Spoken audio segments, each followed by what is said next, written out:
Very good afternoon to all of you. I don't know where Dr. Amarjeet is right now. Okay. So how many guys are you in this training?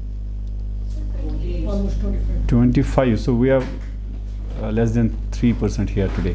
Anyway, we'll continue even if there is a one candidate for this. As most of you know, my name is Ishtiyak and I work as an assistant professor in this faculty in the division of forest products and utilization. Today I'll be speaking on the diversification of NTFPs, NTFP value chains for sustainable management and commercialization. As most of you know, because I can see the students from this faculty in this training course, it's good to see you again and again. Non-timber forest products are all those products except the timber which we are extracting from our forest areas. Most of it constitutes the medicinal aromatic plants. But the term NTFPs, it was actually the De Beers and McDermott in 1989. These two scientists actually wrote a research paper in the Nature, and they claimed that that there are certain other products which have much more commercial value than the timber from the Amazon forests. Then later on there came another paper from the Peters et al. They again showed the valuation of some non-timber forest products from the Amazon rainforest area. And later on, because earlier forest department used to say that they have the minor forest products in the forest, they used to consider it as a minor, and timber and other products as major produce from the forest areas. And later on, after the paper of De Beers and these Peters et al., the debate started within the countries, and later on some international organizations came together, perhaps in 1995, first time in Indonesia. That event was hosted by FAO and CIFOR. For the first time, there was some deliberation on the definition of NTFPs. What should be NTFP? Because earlier people used to consider them as minor forest products. Then later on, one more definition was proposed, NWFP, non-wood forest products. Anything which is being extracted from the of biological origin, which is being extracted from the forests, would be considered as non-wood forest products. But then again there was definition, if it's non-wood, then in what category you would like to prefer and speak and put the pure wood, because that is again from the timber. So later on it was unanimously decided that all these products, including the fuel wood, would be considered as non-timber forest products. Then again you must ask a question that then if it's non-timber, fuel wood is again that is extracted from that is collected from the tree species only. How come that is put in the category of non-timber forest products? Can anyone from this forestry faculty tell me what is the definition of timber here? That's already defined in the NWFP as well. Then what is the difference between NWFP and NTFP?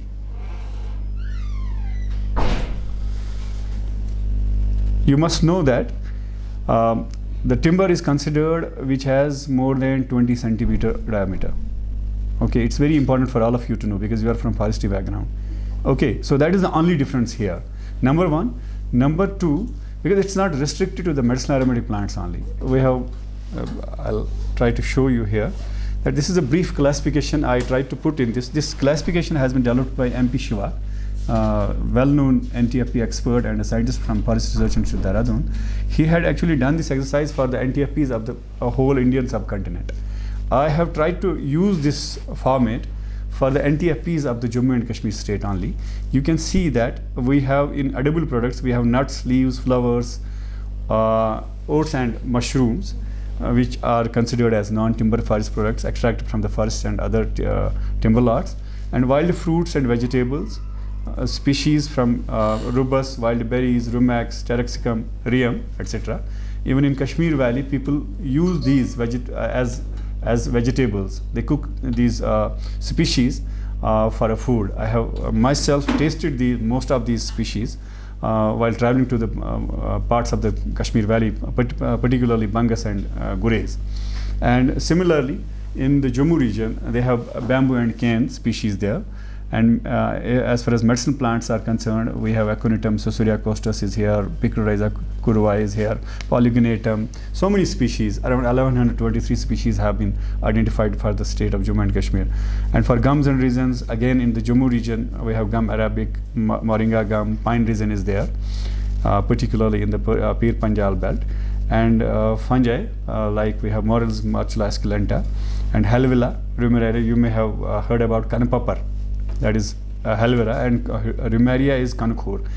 Mostly people consider only mushrooms, Morchula esculenta, as a tradable mushroom, but there are certain other species which have a good nutritional as well as economic value.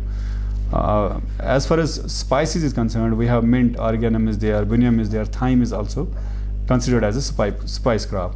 Similarly, we have tans and dyes, anar dana, which is primarily used for its husk, is primarily used for dyeing.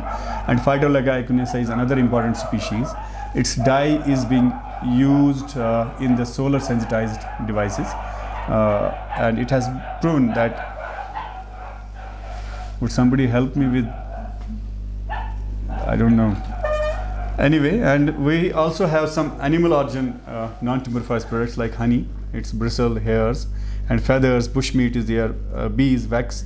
Most of the times we assume that bushmeat is only eaten by the tribals, but if you know that we in Kashmir as well, we used to have this bushmeat. I don't know how many of you have eaten one kokur. Yes. Yes. So that is also part of the bushmeat, and Himalayan goat, ibex, etc. Sorry. No, it's not permissible. Most of these things are not permissible. If, as far as non-timber forest products and medicine plants are concerned, around 99% are still protected in the state of Jammu and Kashmir. But we have taken up this issue so many times with the forest department, and Alhamdulillah, you may have heard that there is a policy now with the state of Jammu and Kashmir, and they have considered our request that these products are now allowed to be collected by the local communities who are living in the vicinity of the forest areas. They are allowed to collect these products for their own consumption as well as trade, and this, so that they can generate the economy, so they can generate the livelihood out of these products. Now there are certain species. Someone is planning to have this type of business of animals. Animal origin are not allowed. Animal origin, particularly ibex and these monal, which I told you, one kokur, they are not allowed. They are protected species. Even all these medicine plants, particularly I must say that Susuria costus, it is a wildlife schedule 6 species. You cannot collect it, or you cannot even cultivate this species without the proper permission of the forest department. Because these species, and even Texas baccata, you may have heard, now people call it Texas valley china, a subspecies contorata. It is again CITES enlisted species. For all the CITES enlisted species, as well as Wildlife Protection Act 1972 scheduled species, you need to have a proper permission, even if you want to cultivate or conserve these species. So there are some restrictions there, but still we have actually gone a long way, because earlier you would not be able to even collect these species from the forest. Even Morchula, that was restricted, banned species. You have a mention of these Morchula, Aconitum, Susuria costus. Even when this Indian Forest Act 1927 was implemented throughout the Jammu and Kashmir, all these species, you will find them, these species are mentioned there. These are the forest species. You cannot collect them, you cannot cultivate them, you cannot trade with these species. So now things are getting better day by day. Forest Department has initiated the process. Hopefully they will allow the conservation, cultivation as well as trade of other species in future. But as of now, what I am telling you that these are the species which have the potential, both nutritional as well as economical, in the national and international market. Please come in. Are you training? Okay. We will have a brief introduction most probably in the end of the lecture, but let's finish this first. This is the brief overview which I actually want to tell you, that these are the potential areas where you as a entrepreneur must think of investing in future. So there is a lot of potential. This is the global overview of the, people call it bio-based market, but we call it forest-based market, because most of the bio-based trade is actually based on the forest products. If you look at the 2018 report of Forest and Agriculture Organization of United Nations, they have mentioned that around 80% tradable bioresources are extracted from the forests only. But as far as the biodiversity is concerned, it can be anywhere. It can be in the agricultural field, horticultural field, it can be in your lawns, it can be on the roadsides. It is in the forests. So that's why we do have a Biological Diversity Act here to deal with all those species. But as far as the trade is concerned, as far as the commercial potential and value is concerned, that there are 80% of the species which are only being extracted from the forest area. And the repercussion of that ongoing trade is that we are almost losing. We have actually lost 75% of the genetic resources due to the overexploitation and unabated trade throughout the world. And it has been estimated that around $30 to $100 billion are being lost due to this unethical trade of the forest and forest products throughout the world. And the hotspots of this biodiversity species and loss of this biodiversity species is, of course, Himalaya and the Himalayan and the mountainous region like ours. So that is something which must worry all of us. This is the brief overview of the demand and supply of the non-timber forest products, particularly for the medicine plants in the Indian subcontinent. Okay, so there are around 1178 species which are in trade right now throughout the India, and out of these 1178, 242 species are being traded more than 100 metric ton every year. And the consumption of, as far as the consumption of these medicine plants in India, its domestic consumption, it is more than 500 metric tons, 5,13,100 kgs, you can say. So as far as source of supply of these species is concerned, this data is for the whole India, and this study has been done by the National Medicine Plant Board with the help of ICFRE and one FLRHT, that is an NGO which is working on medicine plants throughout India. This NGO is supported by National Medicine Plant Government of India itself, and they did this survey in 2017, and they came up with this data that around 72% species, medicine plant species, which are in trade right now, which are being consumed in India as well as outside India, they are sourced from the forest areas, and around 22 are sourced from the cultivation. As far as state of Jammu and Kashmir is concerned, I am saying this with authenticity, that around 99% species are still being extracted from the forest areas only. There is zero cultivation. Some people are claiming to be cultivating these species in the region of Jammu, but I don't know. I haven't seen any of the cultivation, any of the commercial cultivation plots in state of Jammu and Kashmir. As far as Kashmir region is concerned, it's 100%. 100% medicine plants are still being extracted from the wild sources only. And on the left side, you can see this is actually that 2,400 plant species are reported to be used in the Indian system of medicine. Now we call it Ayush system. Okay, even they have changed the name of the department. It's now Ayush department. Earlier we used to call it ISM, Indian system of medicine. Now it's Ayush, Ayurveda, Yoga, Unani, Siddha and homeopathy, and around 2,400 species are being used in all these systems.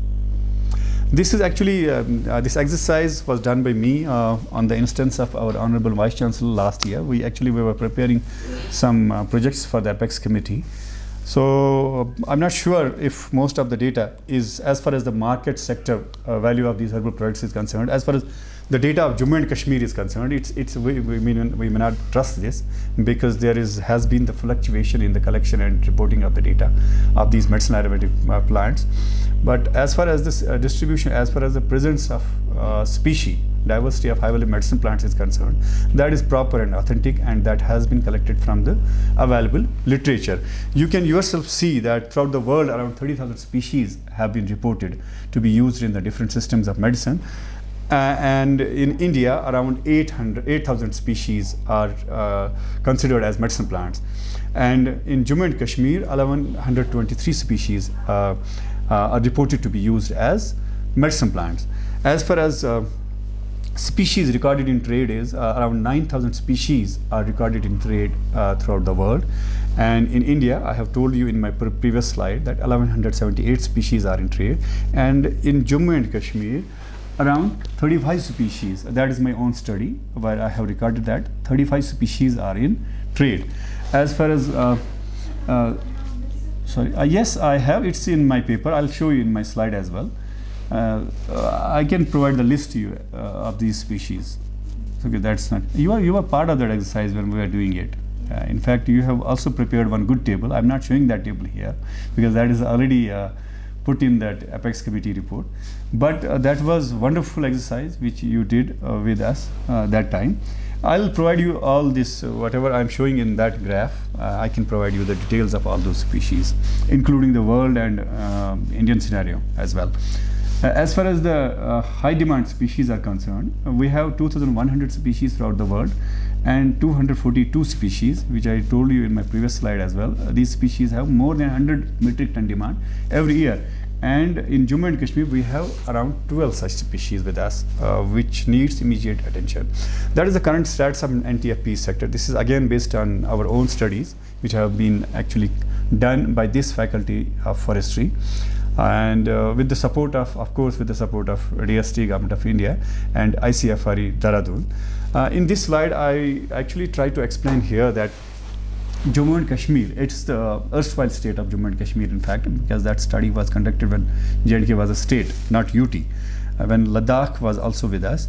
J&K, that erstwhile state of Jammu and Kashmir, has around 64% of the high value medicine plants, which are found in the whole Indian subcontinent, and which comprise around 1123 species. And this was actually a paper published by the Kashmir University.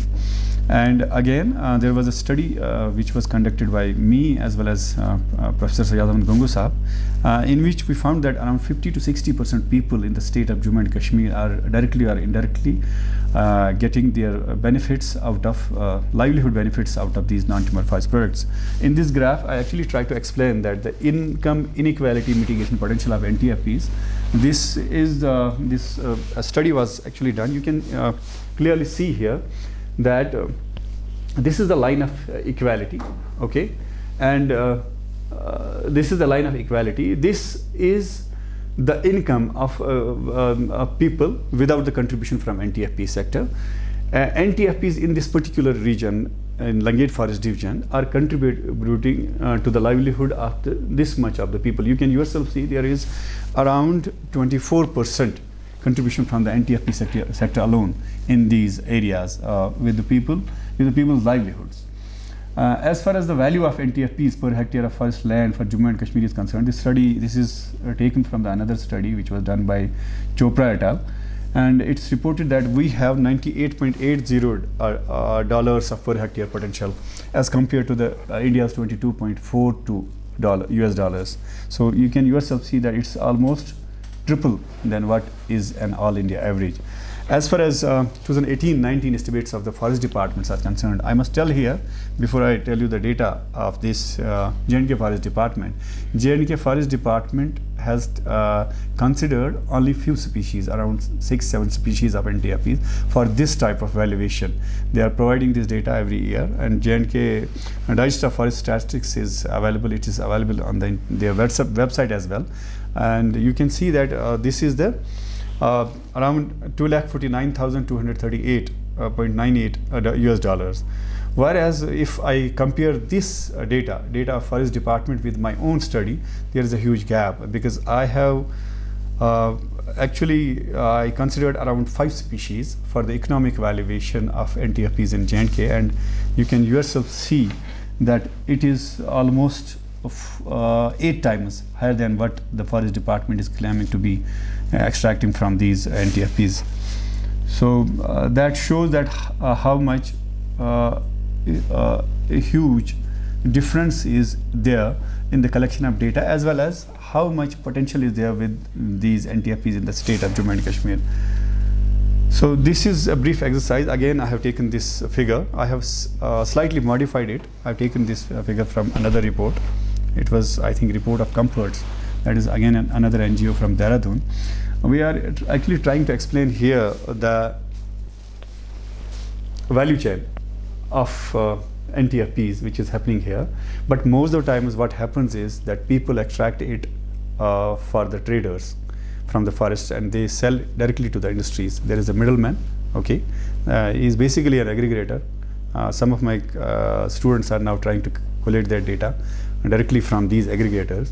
They win tender of the forest department, and under the garb of that tender, they actually collect more than the desired species which are actually being awarded to them, and they extract it from the forest, then directly sell it to the concerned industries. But now we are suggesting that these middlemen must be excluded from this value chain. Local villagers who are actually extracting these forests, or who are actually collecting these NTFPs from the forest, they must be allowed to, they must be given the license of collection, value addition and processing of these produce at source. Then they must also be allowed to sell these products and or species to the industries. So here we are considering that we need to remove all these barriers so that they can directly sell it to the NTFP collectors. We have mentioned it traders here because most of the times it is an aggregator who is actually supplying. He knows the actual value chain, and he is in contact with the manufacturers of the medicines or the cosmeceuticals, and he can directly send it to the users here. This is the exercise which we did during 2013 and 16, and the picture may not be as clear, but I can give this. This is out of one of my own papers. Here we are actually trying to do the economic valuation of these NTFPs which are being collected from the forests of Jammu and Kashmir in two different scenarios.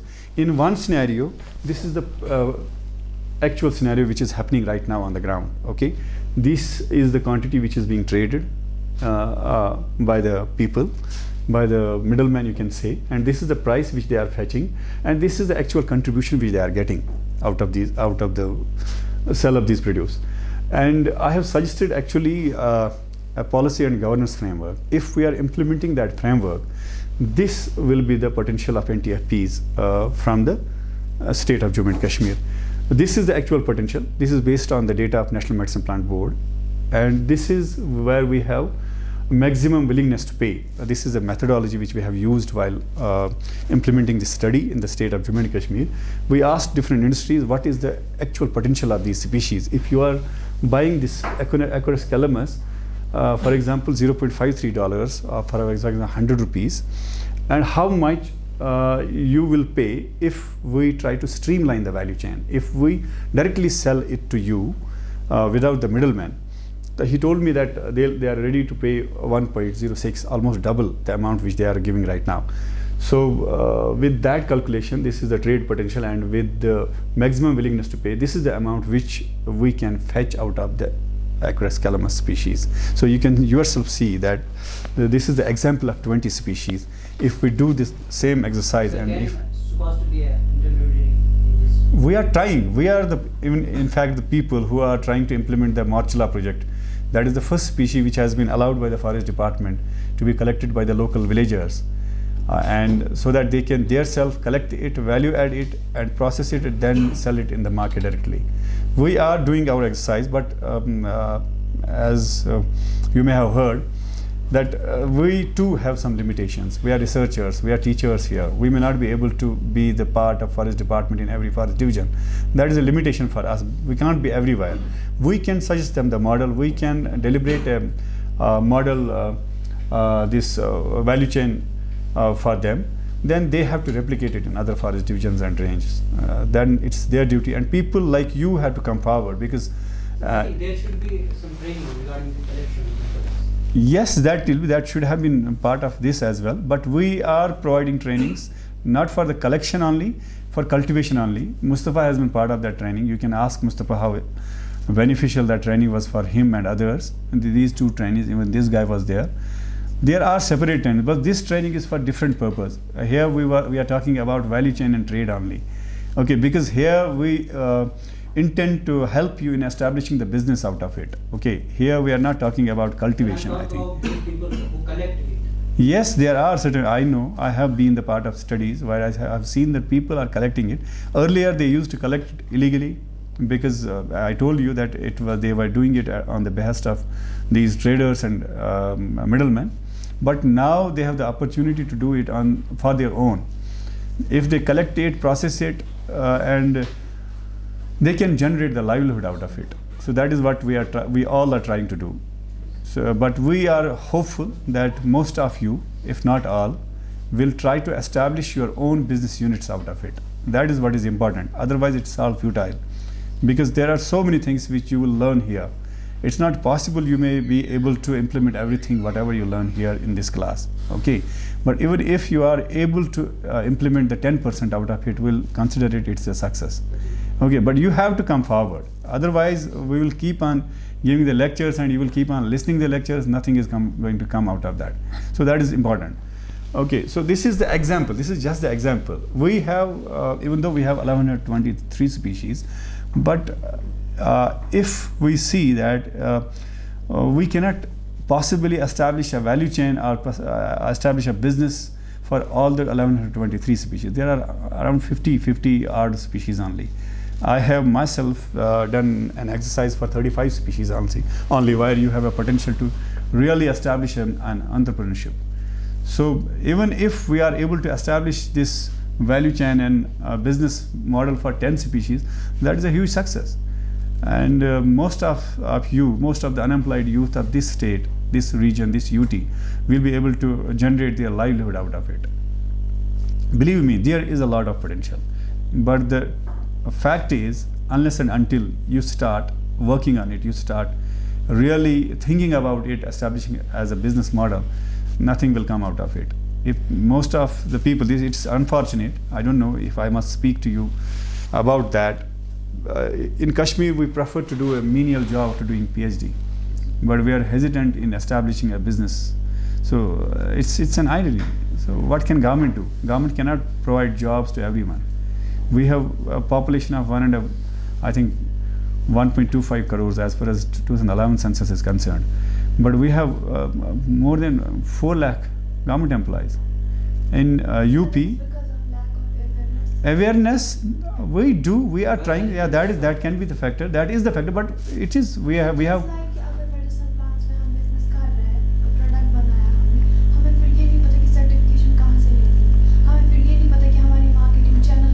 That is, we are here. That is where our role is. We are here for that. You may have heard about RCFC is there, the Regional Facilitation Center of National Medicine Plant Board.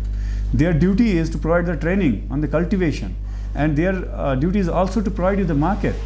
Even we can help you with the market, but you need to start somewhere. You have to take an initiative, because if you don't take the initiative, I may not be able to come forward to help you. You have to come to me. There is a guy, I want, Mustafa, you must please stand up. That guy he's a role model for all of you. I don't know if he has shared his success story with you. Has he told you anything about his venture? Yes, sir. He has already started. He has a future. He's just 22-year-old guy. After getting training from this institute in our 2020 batch, I think. You were in 2019 batch. Okay. Despite the many odds, because he had some family problems as well. There was COVID issue in between. Still, he has managed to establish his farm on 15 canal land. He has already established a lavender farm there. He has already developed some products out of that lavender. He has registered his own farm. He is already in touch with some exporters. In the coming months, I think most probably within this or next month, he'll be a well-known exporter of the medicinal plant products from this very institute. So these are some role models. There is one more girl. She's a woman, in fact. She has started with the cut flowers. Now she is one of the largest exporters of the essential oil from state of Jammu and Kashmir, Rubina Tabassum. I don't know how many of you have heard her name. There's another, Dr. Ghazala Amin. She is a medico. She used to be a medico. She is no more. She has died last year. She has established a well-known Phaziam group. Despite being an MBBS doctor, she could have practiced somewhere, but she established it in this sector. So why I am telling you these things is that there are success stories. People have started these ventures, and still there is a lot of potential for you guys as well. But you have to be sincere, and There is one more thing, you must be eager to learn. I don't know, after completing our training, Mustafa has attended 5 more trainings. He went to Delhi to learn how to value add these products. So that is the passion which all of you must have. Then only Almighty Allah will come to help you and guide you.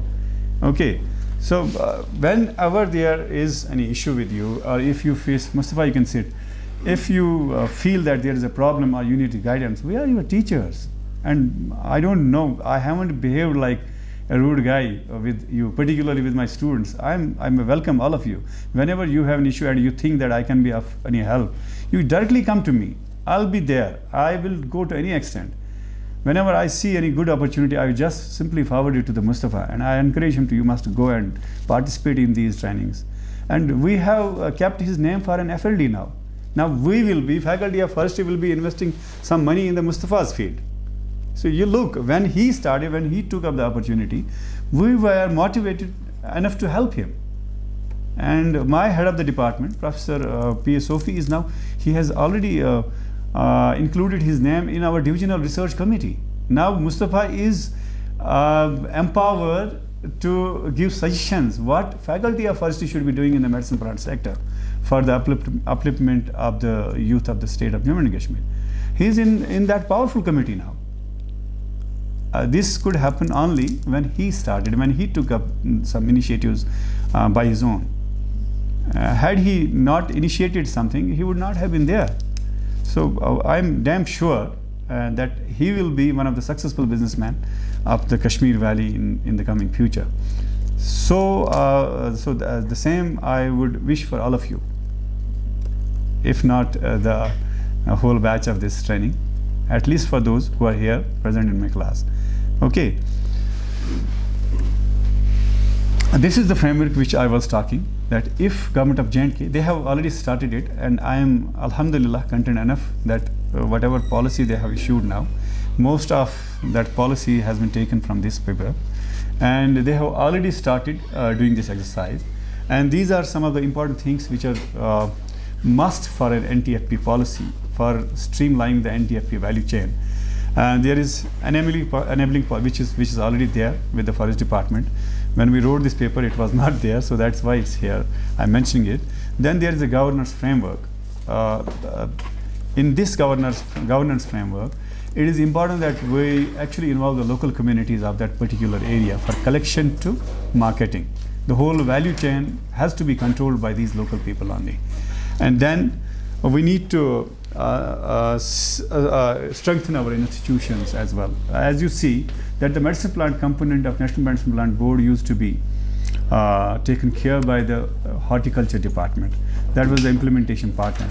Later on, it was shifted to the forest department. Again, now it is with the Ayush department. So that fluctuation should not be there. It's very important that we need to have a nodal authority for the whole UT of Jammu and Kashmir, which will be looking after these NTFPs and vis-a-vis medicine plants of the state. And then we are talking about sustainability here. We cannot rely on the natural sources of these species only. We have to start conserving and cultivating these species, both in situ and ex situ. In situ is must, because most of these species which have long gestation period are not feasibly possible to cultivate. Okay, so that's why it's very important that we need to conserve these species in the forest itself, where they can get a proper time for completing the gestation period. As far as other short rotation species are concerned, we can take up the cultivation of these species outside the forest areas. Okay, particularly fallow lands are there, wastelands are there, and we don't have a problem with these medicine plants. They can be cultivated as far as little resources are concerned. And then we need to go for the diversification of value chain. For example, we used to use the Susuria costus, koth plant, for extraction of essential oil only. But now people are exploring these species for nutraceutical as well as cosmeceutical markets also. Similarly, with the case of our Morchula esculenta, people used to have it for its nutritional value. But now it has been proven that it has some anti-cancer properties, antioxidant properties. So we have to diversify the value chain of these species to get much and much economic value out of it. Then we have to start the commercial cultivation. This component has also been taken by the government of J&K. If you look at, I don't know if somebody has told you about the Apex Committee project. That project is particularly looking up to this commercial aspect. And government of Jammu and Kashmir intend to actually put in around 5,000 canals of land with the cultivation of medicinal aromatic plants in the whole Jammu and Kashmir UT.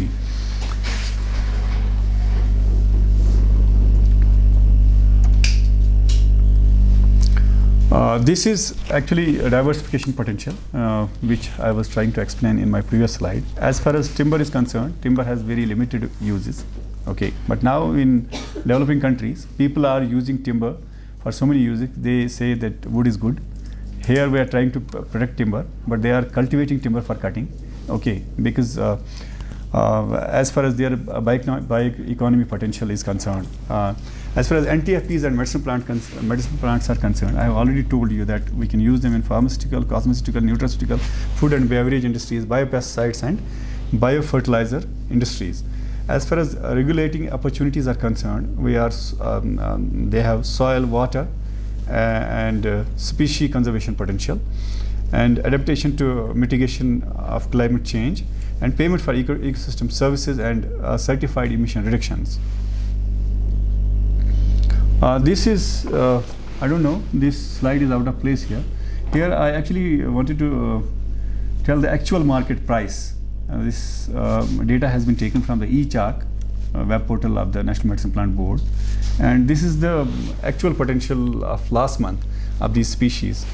You can see, and all these species are present in J&K, and most of these species, around 90%, have a potential for cultivation in the Kashmir Valley.